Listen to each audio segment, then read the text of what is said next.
Et si je vous disais qu'il existe une flotte de 400 pétroliers, pas de nom, pas de drapeau, aucune trace sur les radars, une armada invisible transportant des milliards de dollars de pétrole iranien, dépasse les 80 milliards de dollars de sanctions américaines chaque jour. L'Amérique sait, l'Europe sait, les satellites surveillent chaque coque, et pourtant, ils n'arrivent toujours pas à l'arrêter. Ce n'est pas une théorie du complot, c'est une économie parallèle qui fonctionne à la vue de tous, en pleine lumière. Et voici la partie folle. Plus les sanctions devenaient strictes, plus la flotte s'agrandissait, plus l'Iran ne se contentait pas de survivre à la pression maximale. Il a créé un système que le monde entier s'inspire maintenant. Dans les années 1980, l'Iran possédait la 5e plus grande réserve de pétrole au monde. Un pays qui aurait pu être plus riche que l'Arabie saoudite. Au lieu de cela, quelque chose a mal tourné de manière catastrophique. La révolution islamique. Washington rompt ses liens du jour au lendemain. Les premières sanctions sont imposées. Mais ce ne sont que des avertissements. L'Iran ne bronche presque pas. Puis, en 2012, tout change. Les États-Unis et l'Europe lancent une offensive économique majeure contre l'Iran. Accès SWIFT suspendu. Les exportations de pétrole interdites pour toute entreprise ayant des liens avec le système financier américain. Imaginez que votre pays entier soit soudainement banni des banques mondiales. C'est exactement ce qui est arrivé à Téhéran et les retombées économiques ont été massives. Du jour au lendemain, l'Iran perd complètement l'accès au système bancaire mondial. Voici ce que cela signifie réellement. L'Iran possède 150 milliards de barils de pétrole enfouis sous terre. Et ils ne peuvent pas le vendre. Pas légalement, pas par des canaux normaux. Les volumes d'exportation s'effondrent, passant de 2,5 millions de barils par jour à seulement 300 000. C'est une chute de 88%.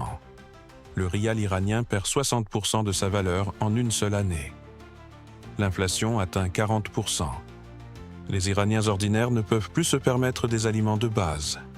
Puis, 2018.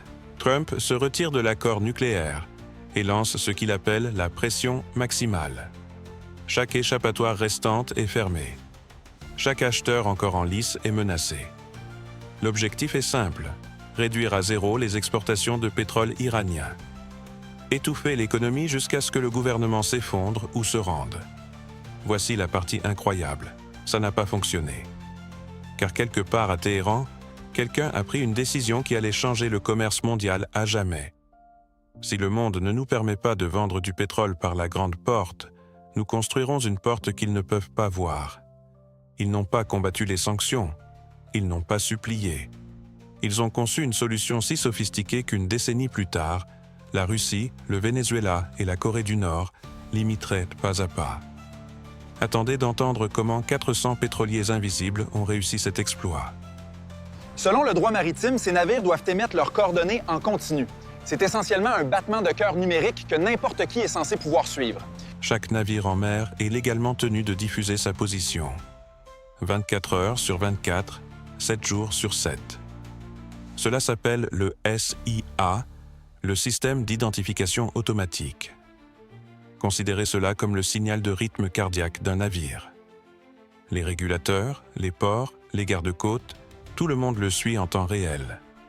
L'Iran a trouvé comment neutraliser ce signal. La première méthode s'appelle le spoofing AES. Le pétrolier continue d'émettre des signaux, mais les coordonnées sont fausses. Des satellites observent un navire reposant paisiblement au large des côtes de la Malaisie. En réalité, ce même navire charge du pétrole brut iranien au port de Bandar Abbas à 2 heures du matin. Voici où cela devient intéressant. Certains pétroliers ne se livrent pas du tout à la tromperie. Ils éteignent simplement le transpondeur. Ils passent complètement inaperçus. En droit maritime, c'est un énorme signal d'alarme. Dans la flotte fantôme de l'Iran, c'est mardi. Mais le véritable génie réside dans ce qui se passe ensuite. Transfert entre navires. 2 pétroliers se rencontrent en haute mer, loin de tout port, loin de toute caméra. Ils relient des tuyaux au milieu de l'océan et transfèrent le pétrole iranien d'une coque à une autre. Le pétrolier récepteur entre ensuite dans le port avec un historique impeccable. Nouveau document. Une origine différente sur le manifeste. Le pétrole iranien provient désormais officiellement d'un tout autre endroit. Voici la partie folle. Un pétrolier suivi par Lloyd's List Intelligence a changé de nom 7 fois en une seule année. 7 identités différentes, 7 drapeaux différents. Même coque, même équipage, même pétrole iranien. Et les drapeaux? Panama, Belize, Cameroun, Île Cook. Des pays qui enregistrent n'importe quoi contre une redevance. Ici, dans les eaux internationales, ils raccordent littéralement d'énormes tuyaux entre deux navires, déplaçant discrètement des millions de barils de pétrole brut loin de toute autorité portuaire. Un pétrolier peut obtenir un nouveau pavillon en 48 heures. La peinture fraîche sur la coque prend 72 heures. Attendez d'entendre qui dirige réellement cette opération dans l'ombre. Voici ce que la plupart des gens ne comprennent pas sur la flotte fantôme de l'Iran. Ils pensent qu'il s'agit d'un groupe de capitaines de pétroliers indisciplinés qui dirigent une opération de contrebande. Ce n'est pas le cas. C'est une machine d'entreprise entièrement conçue, élaborée dans des salles de réunion, enregistrée dans des gratte-ciel et dissimulée au sein de sociétés parfaitement légitimes. C'est ici que cela devient intéressant. Téhéran ne possède pas directement les pétroliers. Pour le juste prix, un navire peut totalement effacer son identité. Il ne faut que quelques jours pour acheter un nouveau pavillon et faire peindre un nom tout neuf directement sur le flanc. Ce serait trop facile à retracer. Au lieu de cela, un réseau de sociétés écrans s'étend des Émirats arabes unis à Hong Kong, en passant par Kuala Lumpur. Chaque entreprise possède 1 ou 2 navires. Chaque société a des directeurs locaux qui n'ont jamais mis les pieds en Iran. Chaque entreprise dispose d'un compte bancaire dans une juridiction où les questions ne sont pas posées. Le pétrole qui quitte l'Iran est étiqueté comme brut irakien, ou brut malaisien, ou un mélange sans origine définie.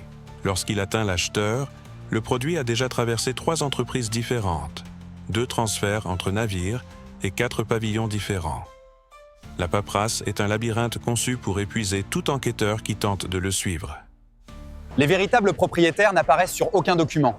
Ils sont enterrés derrière un immense et complexe labyrinthe de sociétés écrans disséminées dans les centres financiers mondiaux. Le paiement ne passe jamais par le dollar. Yuan chinois. Crypto-monnaie. Échange direct, pétrole contre biens, sans aucune transaction monétaire. Pétrole iranien pour l'électronique chinoise. Pétrole iranien pour les composants militaires russes. Un système financier parallèle qui fonctionne en parallèle avec le système réel. Et qui se trouve au centre de tout cela? Le CGRI, le corps des gardiens de la révolution islamique d'Iran. Il ne se contente pas de financer l'opération. En marche. La flotte fantôme n'est pas une solution de contournement. C'est une infrastructure d'État, conçue avec une précision militaire. Voici la partie incroyable. Plusieurs des sociétés écrans, identifiées par les enquêteurs du Trésor américain, étaient enregistrées dans des juridictions bénéficiant d'accords commerciaux actifs avec les États-Unis. Les documents étaient impeccables. Attendez de voir qui se prépare à acheter chaque baril. Chaque baril que l'Iran fait passer en contrebande n'a aucune valeur sans acheteur. Alors, qui regarde un pétrolier avec 7 faux noms, un manifeste falsifié et du pétrole qui, officiellement, n'existe pas et dit oui? La Chine. À chaque fois. Pas les grandes raffineries d'État qui ont des partenaires et des actionnaires occidentaux à satisfaire. Des opérations plus petites, appelées raffineries de théière. Ce sont des transformateurs indépendants dispersés à travers la province du Shandong. Pas d'investisseurs de Wall Street, pas de membres du conseil d'administration européen. Aucune exposition au système financier américain. Rien à perdre. Ils achètent du pétrole brut iranien à un prix inférieur de 15 à 20 $ par baril par rapport au tarif du marché. Ils ne se demandent pas d'où cela vient. Ils le traitent, vendent le produit raffiné sur le marché local et empochent la marge. C'est un accord extrêmement rentable pour toutes les parties concernées. Voici où cela devient intéressant. Washington sait exactement qui sont ces raffineries. Le département du Trésor a sanctionné des dizaines d'entre elles. Et voici ce qui se passe ensuite. L'entreprise sanctionnée ferme tout simplement ses portes. Une nouvelle entreprise ouvre de l'autre côté de la rue. Même équipement, même personnel, même pétrole iranien. Nouveau nom, nouvelle inscription, Retour aux affaires en quelques semaines.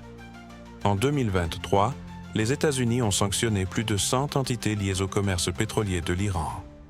Les volumes d'exportation de l'Iran cette année-là ont atteint 1,5 million de barils par jour, le niveau le plus élevé depuis le rétablissement des sanctions.